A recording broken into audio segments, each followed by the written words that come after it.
Hi, thanks for joining me. What we're about to see is a case of knee pain that's actually being caused by the low back and SI joint. And what's remarkable about this is that the patient came in a week ago with pain only in the gastroc muscles behind the knee. And now she's having pain there and also in the center of the knee joint. She describes the knee feeling painful and twisted when she squats down, in other words, when the knee is all the way in flexion, and then when she tries to stand up from a squat. So that's flexion and extension of the knee. The muscles in the back of the knee are spasming as a result of the whole chain from her lower back and her SI joint and her hip all the way down starting to become tight in response to a new technique that she's studying called Graham technique, which involves a lot of extension through the spine and a lot of extension through the hip. And her body has yet to really get used to that and to learn to relax into and through that technique.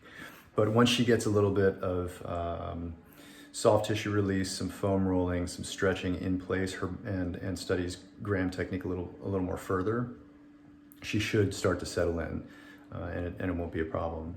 I noticed that her low back is actually tighter this week than it was last week, and her SI joints are tighter this week than they were last week. And again, the reason for that is the new technique, and she's not quite stretching and rolling quite enough yet, but that's just a learning curve that her body has to get over, and once she does that, she'll be fine. The pain that she's having in the center of the knee, which can be quite scary, I believe is being caused by the tibia and the femur being rotated against each other. That's one thing that happens with the knee joint. It doesn't just bend and straighten, it also twists slightly. And this kind of twisting or shearing force can cause quite a lot of discomfort if you deeply bend and then try to extend or straighten the knee from a deep knee bend. So the strategy today has to be a two-sided treatment.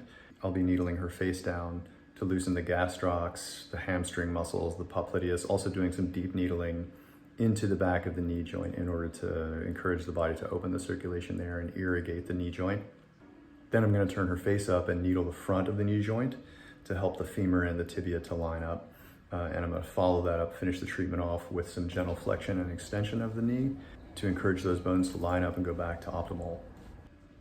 Okay, so this is after all the needling and after the passive range of motion exercises. She got off the table and did comment that her knee felt much more calm. She was able to squat and stand up with very little discomfort. She's going to be a little sore for a few days from all the motor point and trigger point needling. That's a normal byproduct of acupuncture sessions, and that's just fine.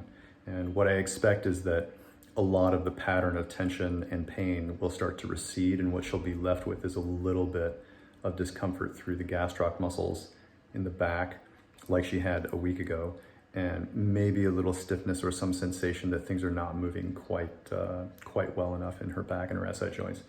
So when she comes back, I'm going to treat her only face down. As long as her knee joint pain has calmed down, if that's resolved, I'm just going to treat her face down, do some cupping and some acupuncture and some passive range of motion to open up and realign the tissues in her back, her SI joint, pelvis, hip, on down through the knee.